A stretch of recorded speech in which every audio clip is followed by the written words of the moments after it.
In today's tutorial, I'm going to show you how to mark a network service as inactive on your macOS device. So this should hopefully be a pretty straightforward process here, guys. And without further ado, let's go ahead and jump straight into it. So all you have to do is open up your macOS menu up at the top left, and then go down and select System Settings.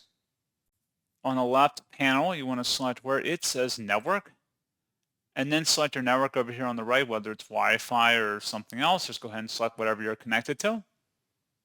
Select the Make Inactive button right down here, and that's all you'd have to do.